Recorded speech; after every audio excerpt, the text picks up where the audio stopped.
There will come soft rains, and the smell of the ground, and swallows circling with their shimmering sound, and frogs in the pool singing at night, and wild plum trees in tremulous white.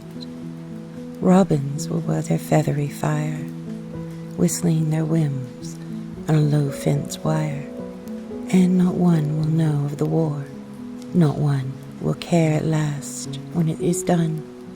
Not one would mind, neither bird nor tree, if mankind perished utterly, and spring herself, when she woke at dawn, would scarcely know that we were gone.